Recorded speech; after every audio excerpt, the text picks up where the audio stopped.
Welcome to Entrepreneurship 2010, Changing the Mindset, a massive initiative organized, hosted by the Memon Professional Forum. Without any further ado, may I please request the chairman of the organizing committee, MPF, and the CEO of CDC, which is a Central Depository Company, Mr. Mohammed Hanif Jakura. Today's chief guest, Rahat Konain, Mr. Hussain Daud, distinguished guests, ladies and gentlemen, people from media, Assalamu alaikum. I, on behalf of Memon Professional Forum, welcome you all at the second entrepreneurship conference today.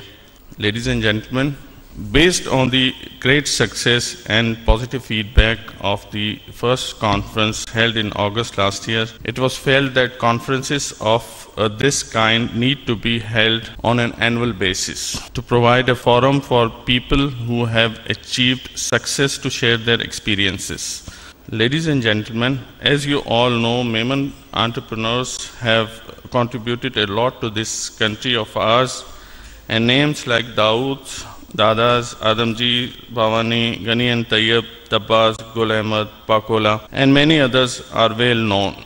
The community has a unique system of jamaats for the welfare of membership and preserving social relationship between the member Memon organizations. Entrepreneurs and philanthropists are running several hospitals and educational institutions. Examples which readily come to mind are Memon Medical Center, a state-of-the-art facility which is being built at a cost of over 2 billion rupees. Names like Mr. Abdul Sattar AD are very well known worldwide as symbol of social activity. Last year, All Pakistan Memon Federation has formed an education board under the leadership of Mr. Yusuf Adil, who is also a past president of the Memon Professional Forum. An entrepreneur is a person who is willing to put his or her career and financial security on the line and take risks in the name of an idea, spending time as well as capital on an uncertain venture. Entrepreneurship is thus taken as a process of identifying, evaluating, and exploiting opportunities. In a world where ideas drive economies, it is no wonder that innovation and entrepreneurship are often seen as inseparable. Entrepreneurship 09 was conceived to deliberate on the spirit of entrepreneurship and the ways and means by which we can inculcate this spirit at all levels in the way we approach the problems. I'm sure that we will all have a very challenging, enlightening day today. Thank you very much. Jazakallah. Next, I'd like to invite Engineer Pervez Abubakar, who's the president of the Memon Professional Forum. Bismillahirrahmanirrahim. Ladies and gentlemen, Assalamu alaikum. I'm deeply honored and privileged to welcome you all, as I've been given the opportunity to speak to the cross-section of the business community, which is highly knowledgeable in skill and is eager to listen to this very basic and strong topic of any economical development in any country. On behalf of the managing committee of the MPF, I thank you all for being here and making our event colorful. My special thanks to Ms. Rahat Konain and keynote speaker Mr. Hussain Daud for sharing their valuable time with us. It's a unique forum. It's an organization which was set in 1985 by a few Memon professionals with a vision of increasing the interaction between the Memon community, especially the professionals, and to impart the professional education into the community and to promote the culture of professionalism in the community. And I'm sure they've succeeded in the last 25 years in doing so. Here I would like to pay my tribute, my acknowledgement to all the past presidents and the managing committees for the hard work which they've done in the last 25 years, which has allowed us to stand today with a stronger platform to take on more important challenges like we are taking on today. Thank you all for listening to me.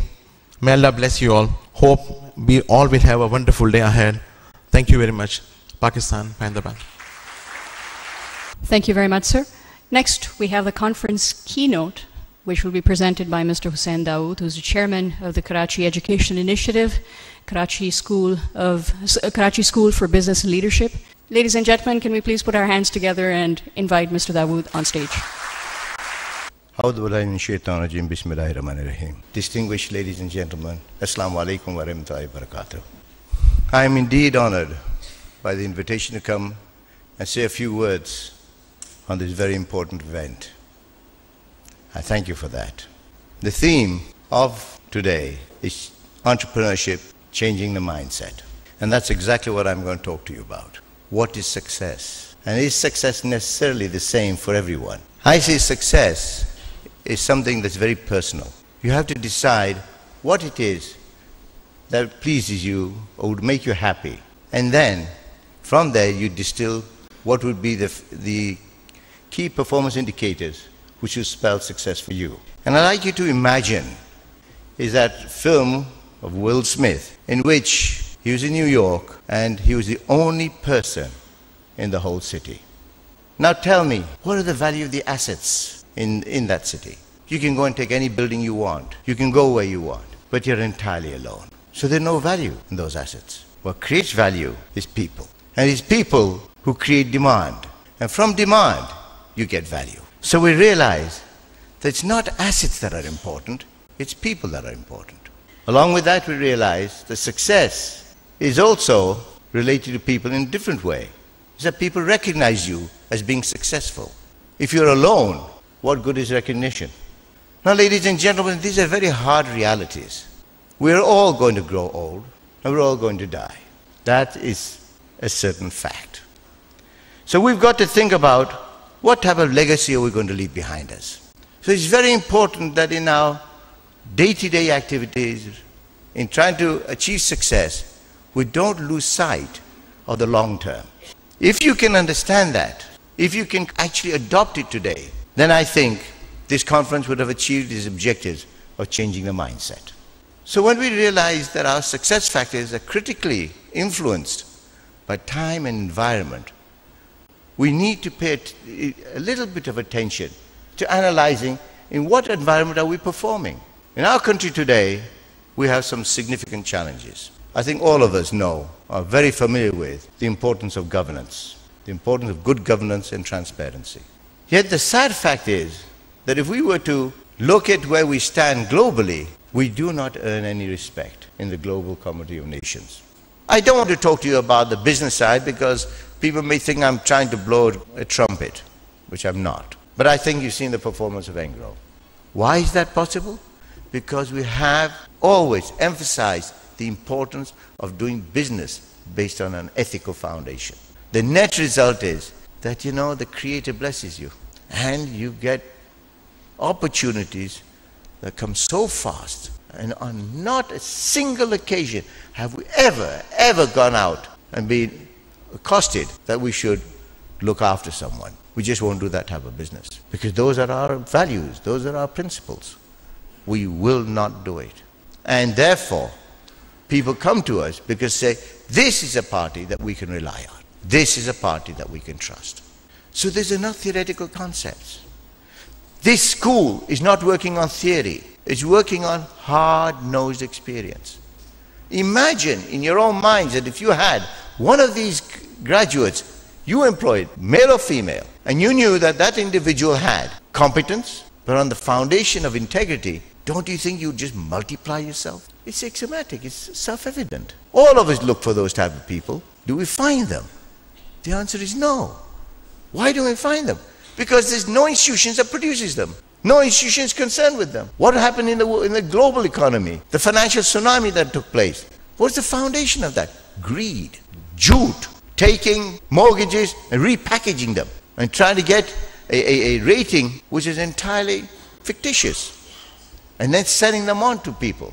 Hopefully the graduates of this school would never countenance such an approach. They could never go out and willingly cheat people, even if it is within the framework of law. Ladies and gentlemen, let us rise to the occasion, to the challenge. Let us get together and put our hearts and souls into this. This school requires 5 types of capital: financial, intellectual, reputational, networking, and spiritual. If you can't do anything for us, pray for our success. Thank you very much indeed. Thank you very much, sir. Next, Just before the tea break, I'd like to invite Ms. Rahat Kunain Hassan, is the chairperson of the Competition Commission of Pakistan. Ma'am, can you please come on stage? Assalamu alaikum. Ladies and gentlemen, I would like to begin by thanking the organizers for inviting me to speak at this conference. I feel truly honored to speak to this distinguished and eminent group of businessmen and professionals on the theme Changing the Mindset in the Second Entrepreneurship Conference 2010. Perhaps my very presence is symbolic of what the theme represents. I am aware and conscious that I have stepped into the shoes of a very eminent predecessor. I am mindful that I have a great burden to preserve the credibility of the institution.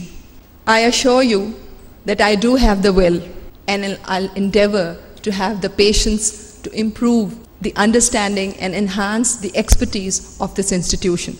We have assembled here to cogitate as to what can bring the change in the rapidly changing economic environment which currently prevails in the aftermath of financial crisis. The question therefore is, how can one act as an agent of change? As Thomas Edison said, I find out what the world needs, then I proceed to invent. It has been suggested that organizations need to become more entrepreneurial, redirection and cooperation. And importantly, the organization must sustain such effort again and again. The question before us every day is, what are the most effective ways to change the mindset to encourage greater competition? Advocacy, particularly knowledge-based advocacy, and enforcement go hand in hand. Advocacy is effective, especially when the government is thinking about making major policy changes that can fundamentally reshape the competitive landscape. Competition is not something automatic. Efforts have to be made to propagate the virtues of competition. What are some of the challenges that Commission has faced and will continue to face in the process of changing the mindset? First, there is always the suspicion that we are another bureaucratic agency which thrives in creating hurdles for others. Second, there is genuine lack of knowledge and understanding regarding the law and the benefits it will bring to the consumers and the business community in particular the small and medium-scale enterprises. In case of developing countries, this lack of understanding is more severe due to lack of education, poor modes of communication, etc. Third, whenever a competition regime is introduced in a country, it meets with resistance. There is strong suspicion that the law will only be used against the small guy. On the other hand, the bigger enterprises feel that they will be prime targets for competition agency just because of their size. Both groups feel that they are the crosshairs. Fourth, anti-competitive behavior is firmly entrenched in developing countries, and any move towards a more competitive environment is viewed as disruptive. People feel comfortably ensconced in their business niche and would resist the change threatened by the new layout. Even those who see real benefits accruing from the law in due course are not quick to come out in support. Fifth, the media, whether print or electronic, is generally speaking weak in developing countries and is occasionally subject to capture by economic interests. As compared to other developing countries, the situation is much better here. We have recently issued voluntary code of competition compliance and would invite all of you who are present here to consider adopting it as a step to demonstrate the change in the mindset. Thank you so much. Thank you very much, ma'am. A valiant effort by TerraBiz. Please give him a big round of applause. May I please invite Mr. Hanif Chakura on stage? I'd also like to invite the Chief Executive and MD of Bank Al Habib, Abbas Habib. I request Mr. Javed Iqbal, Head of Corporate Investment of Right Bank of Pakistan. Next, may I invite on stage Mr. Zubair Habib, who's the CEO of the National Industrial Parks.